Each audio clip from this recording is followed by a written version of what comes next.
Have you ever wanted to be in an environment that doesn't just feel right with your soul, but also meshes well with the environment around you physically and literally? We all have to drive to get to work, especially here in the States, Canada, Mexico, etc. And when you're driving to work, a lot of people are like, I'm going to be late. I hit traffic.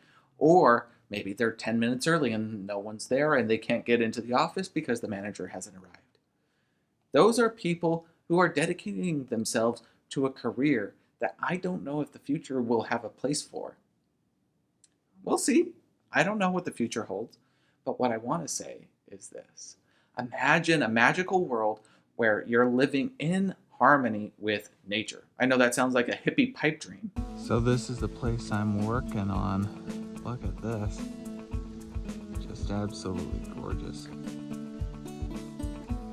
But think about this for a minute. Our ancestors lived in shanty towns or in stick-made structures to protect themselves from the elements, but they were always surrounded by earth.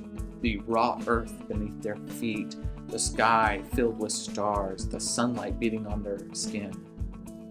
I want you to think about this for a minute, because I promise this will be relevant. When you go to bed and you're so tired that even if you're in a really uncomfortable position, you just zonk out instantly. I want you to think about what it's like to wake up the next morning. Think about it this way. Would you rather wake up with no alarm clock, the sun gently rising, the blinds or curtains just barely peaked, and the sun kissing your face, and you can feel that warmth, that energy? Once you feel that, you start to wake up, you start to stretch, you feel so good, so relaxed. That sun hitting your skin feels so ethereal and sacred. Or would you rather wake up before the sun has risen to a screeching noise box and screaming children and a whole bunch of chaos outside your door? Yes, you can have children. Yes, it can be chaotic even when you have little ones, because obviously they have needs and they need to be met, regardless of what time of day those needs are occurring. But think about it from that perspective. You have two different worldviews in which you can be a part of. You could either be that relaxed, almost spa-like experience, or you can live in anxiety and dread as that alarm goes off. I think a lot of us would prefer that first option. And I think that's the reality that a lot of us want to get back to. For instance, right, in the construction industry alone, right, that's my background. The construction industry, almost 80% of all construction site accidents happen at dark hours. Most job sites operate before the sun comes up and operate after the sun goes down. Most of those injuries occur right in those windows, whether it's early in the morning or right at the end of a shift. The last percentage of injuries occur when you're so exhausted that you can't move. There's obviously about 5 to 8% of all injuries that are what I would call freak accidents, and they do happen and they are unfortunate, and usually they are quite catastrophic. But on the other side of this, think about that for a minute.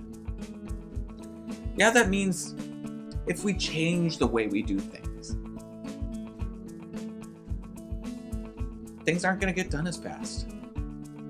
But that also means that expectations need to change. So how do we resolve this? You could pay a little bit more and reduce the amount of hours. There's been many studies out now, and a lot of them are coming to the same conclusion. Fewer hours during daylight hours and up to 4 days a week are leading to some of the most productive workflows imaginable, especially in white-collar environments. Why haven't these same studies been conducted in the construction industry, for instance? It's because of the way the system is structured. These are expectations that are suspected or required to be met. In some environments, such as Arizona, where the sun gets really, really high, really, really quick, and the temperatures exceed over 100 degrees consistently, it becomes very dangerous to work in the day. But yet again, there's a way to work around these unfortunate scenarios.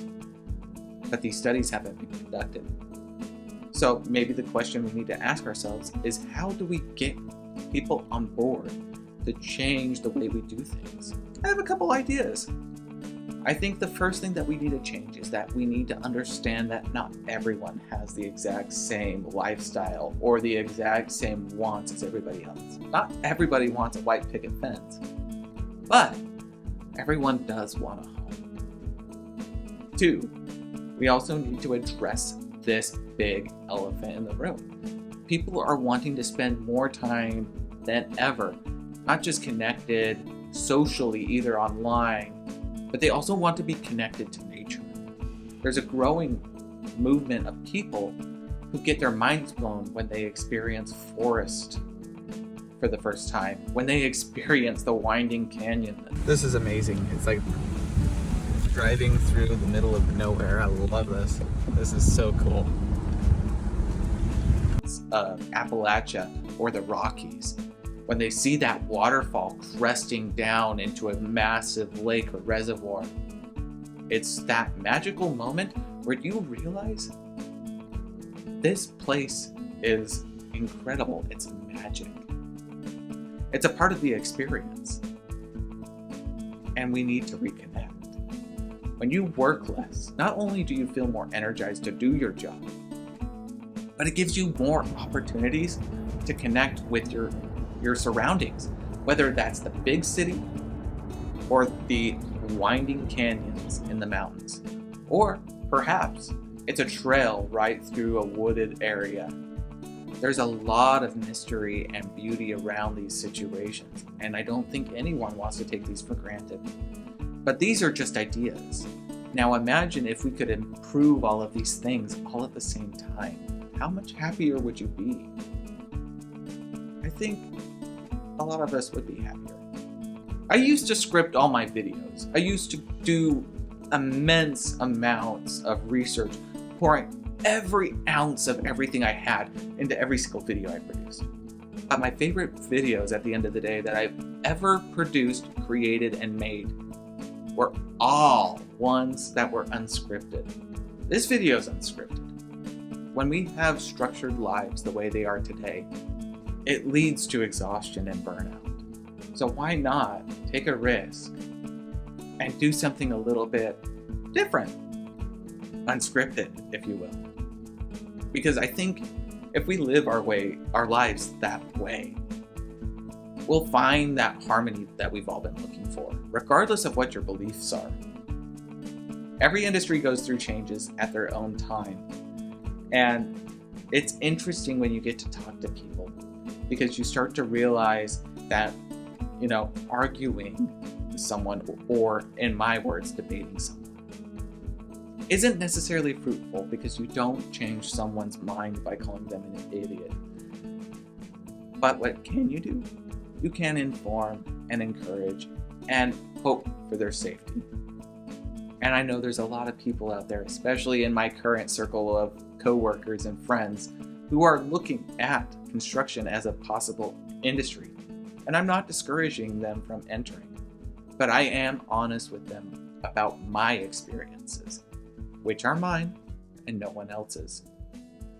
And I hope for their safety. But I hope everyone understands that I think we could have a better world by balancing our daily lives, not just with the nature around us, but with everything good, bad, and ugly. And with all that being said, until next time, I'll catch you guys on the next one.